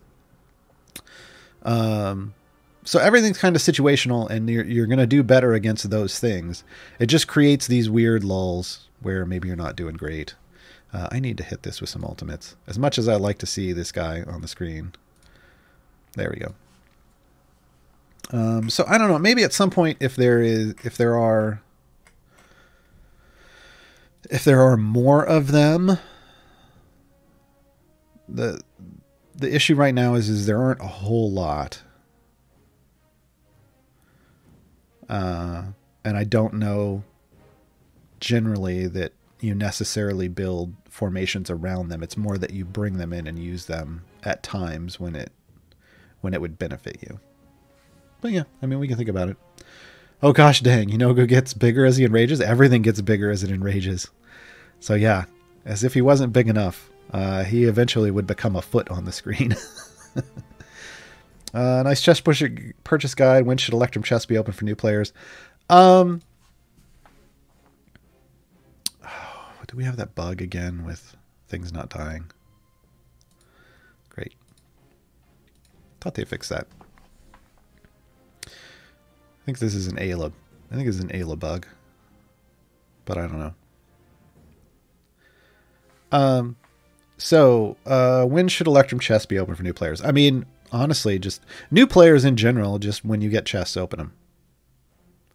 Like, if you're really new, when you get chests, open them.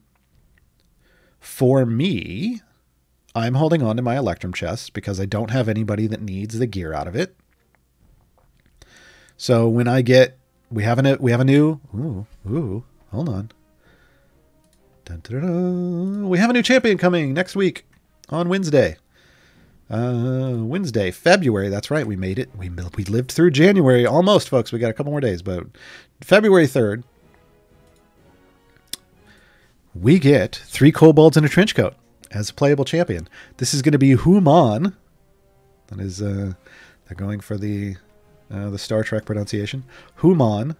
3 kobolds and a trench coat.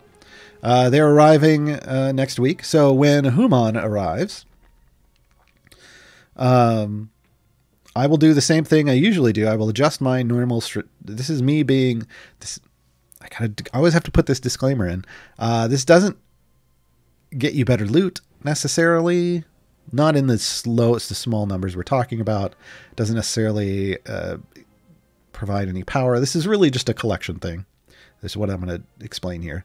I always start off only opening silver chests that I loot in an event for the champion. So I will open silver Human chests, and I will go with that until the event ends. And then I will look at what I have. If I am all the way to...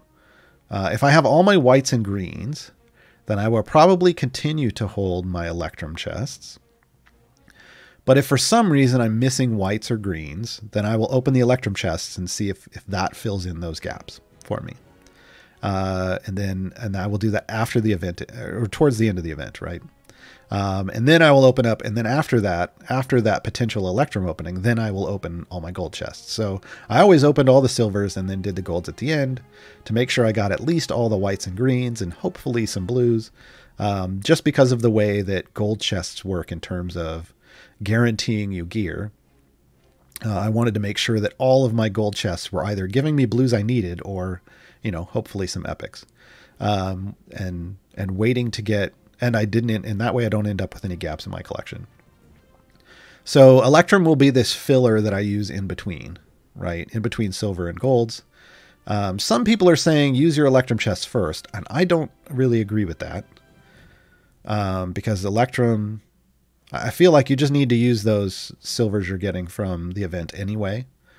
You're gonna get them anyway. Just get them and use those, and then you can keep your Electrums, because Electrums can be used for all champions, whereas those event silvers only matter for your that event champion.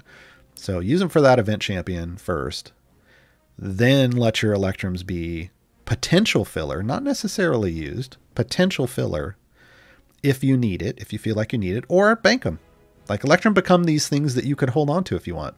At higher, especially at higher levels, but also in the mid game. Early players, just get your gears and use your gears, because you probably need those. But if you want to hold on to them and only use them when events roll around, that's totally viable. Just make sure you've unlocked all the champions and try to throw some gear on them so they're not wasted, right? But yeah, Human's coming up. He looks real neat. He's a sport class that has some speed effects in slot 8. With Delina. So that's going to be real interesting. That's over here. And we don't really have a speed effect champion here. Although I use Hitch a lot in my speed formations, just because he's a multi-attacker to get through hit-based stuff. But now I'll have an actual speed champion in slot 8 to use. Can I get through this? Yeah, there it goes. Doing some damage now. Come on, Lucille. And Lucille never even got to my formation, so I can't do the patented pun of "you picked a fine time to cleave me, Lucille." Yeah, right. So Nefarious, yes. Is that an argument for sitting on Electrum chests in an event? Yes. Is there a place to get Electrum chests we may have missed? No. Oh, I mean, yeah, the Discord. I read that completely wrong. The Discord or Reddit. I mean, just like all the chests that you see given out by the various streams, they will make their appearance on the Reddit and in the Discord. So yeah, get them there. Does Electrum chest prioritize empty white slots if you already have a green item in that slot? So Jay's like, they should prioritize empty slots, but they don't fill out those slots in order of white to green to blue. So there's some confusion around that. I think we need to ask in the Q&A on Tuesday, and potentially again on the Idle Insights on Thursday, some more questions about that, because when they were talking about them on stream on Thursday, the comment was made that it should prioritize empty slots, but people have been opening them and saying they don't. So I don't know if there was some confusion around how they should work and the explanation, or if there's a bug with the chests. And that's why we need to ask. With the new chests, are there any changes in drop rates in game? Nope. It's the only place, well, I mean, to a certain extent, out of those chests specifically, well, no. I'm going to say because it added tiny bounty contracts, but the thing is that doesn't matter because they're still, it's a brand new chest, so they're just adding a different thing, and it's just in that chest, so I don't think tiny bounty contracts drop out of, well, I don't know, actually. Someone open a bunch of silvers and see if some tiny bounty contracts drop. I don't think so, but if that's the case, then there would be a change in silvers, but I think they only drop out of Electrums. So the only place Electrums drop is codes, yes. Does Gaarawarr have a champion tier rankings by slot guide? No. I used to have a tier lists for speed, healing, and gold find. I have retired those. I'm not updating those, and I'm not making any more. I just don't want to get into. There's a whole lot of anger involved when you start saying, I believe this champion is more powerful than this one. People get angry. I don't need that anger in my life right now. So I'm not doing those anymore. Are you going to get your character as a hero? Probably not. I don't know. Somebody asked about this on stream, and Dylan was like, I wouldn't be opposed to that, but I don't think that's going to happen. Who knows? I did once make a, in the Fan Design Forge in Discord, I made a version of Gaarawarr as a patron, as an event patron, which I think would be the greatest niche for Gaarawarr, but I don't think that's ever going to happen. Do you just get gold and 3 to 4 silver chests, then close it in a time gate, or try to get more favor to convert to the other favor type? So the favor conversion out of a time gate is a quarter of what it is from an event. So I wouldn't work too hard on it, but you can if you really need some favor. But you're only getting, you know, a quarter of the conversion rate that you would for that same amount of work in an event. You get 3 golds. You get 1 for each adventure that you can run to each of the base adventures, and then 1 from the variant. And then the number of silvers is based off how far you can push. So yesterday I was doing this on stream, and ultimately ended up clearing level 700 on the second adventure, which was off stream. But so I ended up getting a total of 7 chests because you get 1 for each unique 100 areas you complete.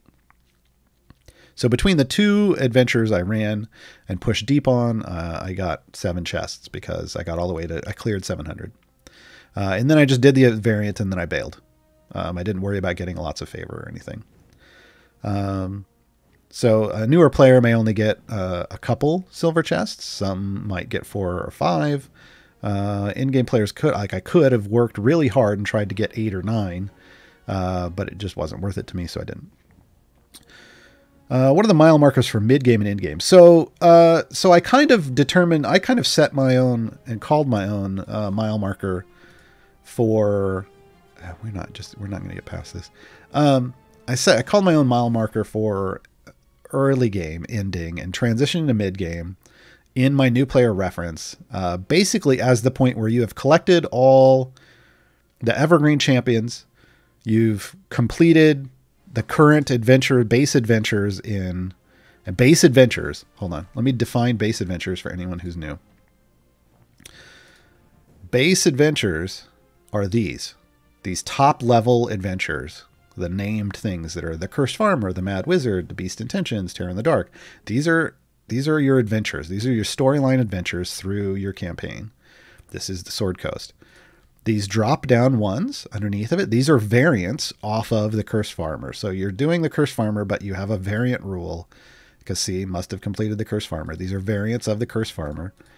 I recommend ignoring variants as much as possible while you're burning through the early game and just do the storyline. So doing all the storyline in Sword Coast, Tomb of Annihilation, Waterdeep, and most, if not all of it in Avernus can be done, and hopping into Icewind Dale, you can get that done. All of those base storyline adventures you can get done as part of your early game. Unlock all the evergreen champions that are along that ride, which does mean doing some variants, but not a lot. And starting to unlock at least 2 out of the 3 patrons. And to me, the shift from early game to mid game becomes where you start focusing more on trying to earn patron influence by completing patron variants. And that means starting to work through regular variants and then doing the patron versions of them at the same time. You should have multi-party and Modron automation unlocked by that point. So all of those things are kind of the collective. You are transitioning into the mid game, and the heavy mid game, I think, is working a lot through Mert and Vajra and the beginnings of Strahd, and then the end game is like when really all you're doing is like you've completed all the base stories, you completed all the base variants, and now you're 100% just focusing on the hardest versions of Mert, Vajra, and Strahd, but most likely just Strahd stuff. That's kind of end game. That's where you're somewhere in there is a transition to an end game, and I don't know exactly where you would call that, and frankly, I don't care. I think you will kind of know when you're to the point where, oof, like all I've got left are the hardest things in the game. That's where you're at end game. So I think the big thing is the early game to the mid game transition. And like I said, I think that's when you're shifting from doing basic stuff into trying to do variants and patron variants only as your core focus. How important is it to push for other evergreens like Dritz early? I think that's key. I think you need to just do that right away for 2 reasons. One, those tend to be the challenging, some of the more challenging variants. Dritz isn't super challenging. When it came out, it was challenging, but it's not super challenging. But then you get into, you get up to like Dragonbait. Dragonbait's pretty challenging. Alcoria is pretty challenging. Rhea from Avernus is apparently going to be our next evergreen champion. I'm hoping that's going to be pretty challenging. So I think that's key for that first reason, because it's kind of teaching you how to deal with these new, harder challenges and build your formations correctly for it. But B, it's helping you flesh out your roster of champions, because when you start, you only have 1 champion in each slot. And obviously events and time gates are going to add to that, but those extra evergreens are also going to fill in those slots and help move you on the path to unlocking multi-party and Modron, which needs 2 champions in every slot. So you have to make sure you have at least 1 swap for every slot. So 2 champions in every slot. Fleshing that out with evergreens helps speed that timeline up and get you into multi-party Modron faster. And because Modron cores, which are right here, because these Modron cores add lots of power to your pushes, and they have to level up over time. The earlier you unlock that, the better you swing into that power curve. So yeah, who's speeding up your game? I am. I am with these speed potions. This triple stack of speed potions giving me 10x speed. So I unlock Mert and Vajra at the same time. Which would you fill out first? Mert. Mert. So your first milestone into the mid game should be pushing to Mert's challenge accepted right here. Increases the amount of patron challenge reward earned by 20%. Yeah, this is a big deal. This is going to increase the currency, the patron currency you get. And patron currency is limited, so getting a big boost, 20% more of that from doing challenges is a big deal. So once you're into that mid game and you start pushing patrons for perks, You want to get the tier 4 global from Mert. That should be your first goal. Any suggestions on when to open the newsletter chest? The moment you get it. Oh, yes. Once you have all the champs named by it. Sorry. Again, I was in that head of, well, you already have them all. So when I did my Gaarawarr account, I held on to them unless I owned 4 of them. At least 4. Because usually there's going to be 1 or 2 core champions, and you don't care about the gear for them. What you want out of those weekend chests is the gear for the event champions. And if you don't own those event champions, then there's no reason to open it yet. So hold on to them until you own, let's just say at least 2 of the event champions, but preferably more if you want. That way you don't even have to think about, which cores are in there. Yeah, I mean, ideally you want to get that. The greatest thing about weekend chests is you're getting a potential for gear for champions that you normally wouldn't get gear for. So,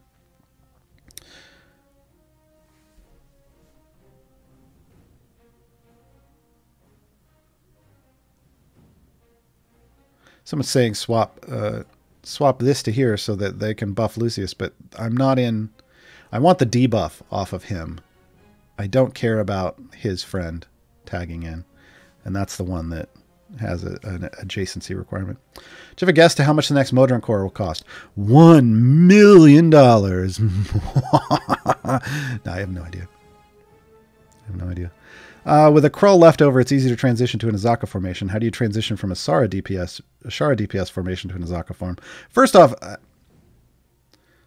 just because you get a Krull left over doesn't mean it's time to Azaka farm. I just want to throw that out there.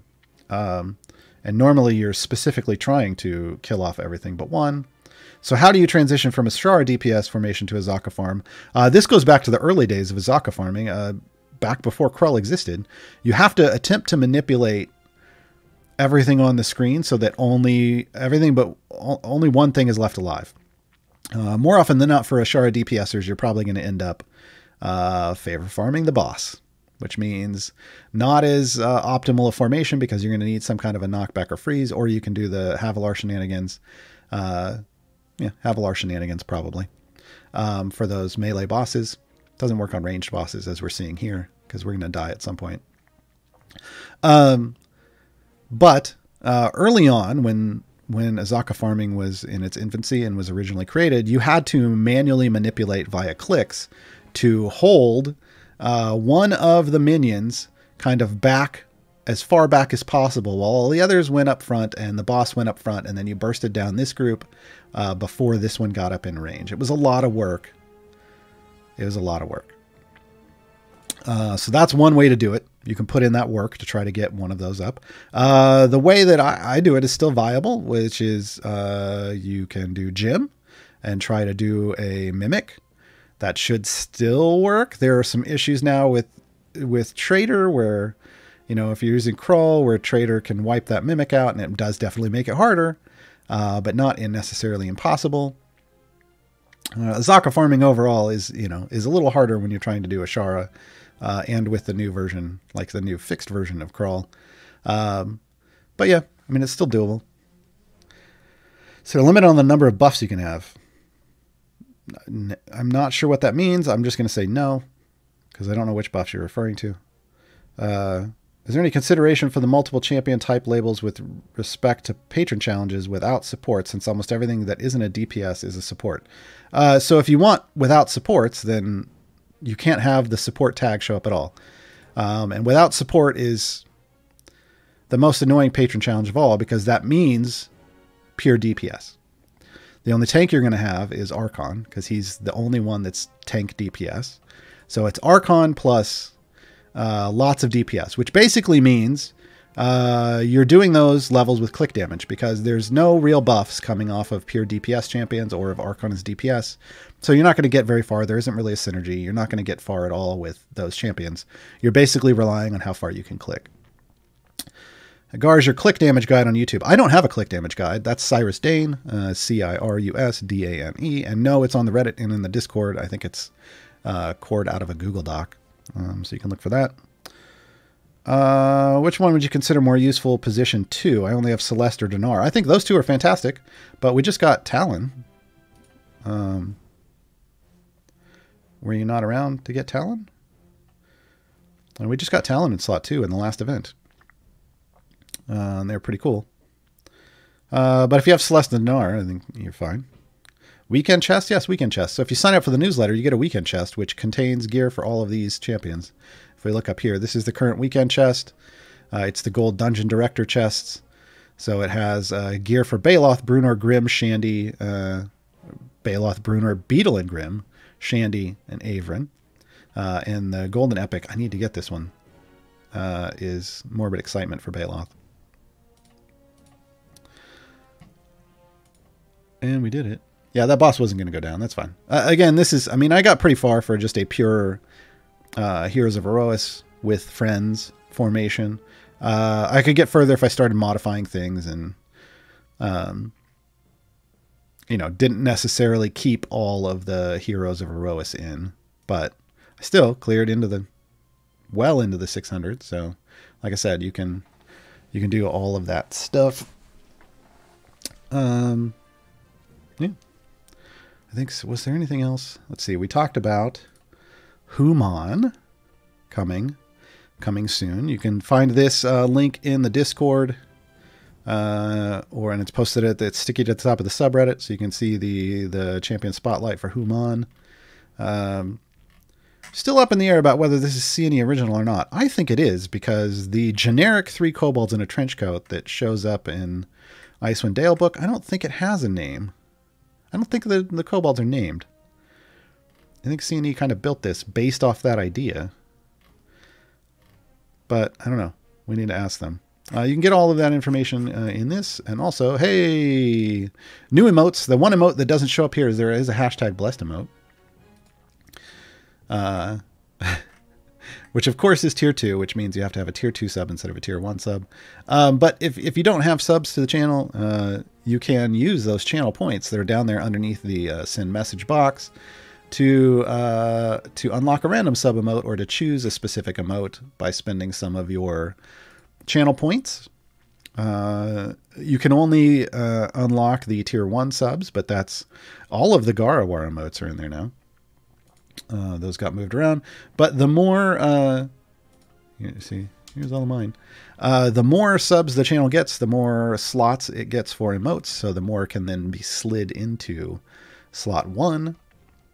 So keep that in mind. If you want to support the channel, supporting the channel helps support shows like this one, and shows like well, we're running at the end of our time, and I did this last week too. But there are now shows. There are like 10 Idle Champion shows every week, starting on Mondays and running through Saturday.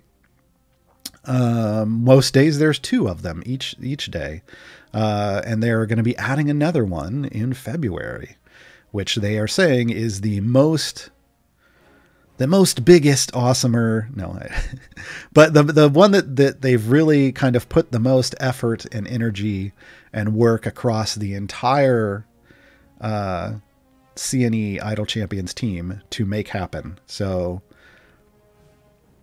I'm expecting big things. I'm looking forward to it. So that's the end of our show today. Will be the streams start up again for the C&E games on Monday morning with Champions of Lore, and that's Trevor with the wonderful B. Dave Walters and Aaron M. Evans. Be there. That's currently my 2 favorite shows are Champions of Lore and Bardic Inspiration. That's Monday and Tuesday. Champions of Psychology is now thrown right up in there, but that's a limited run show. So make sure you're there Monday morning with me. For more C&E games, and I will see you then. Enjoy your weekends. Stay safe. Stay healthy. Be good to yourselves and each other, and I will see you next week. Bye.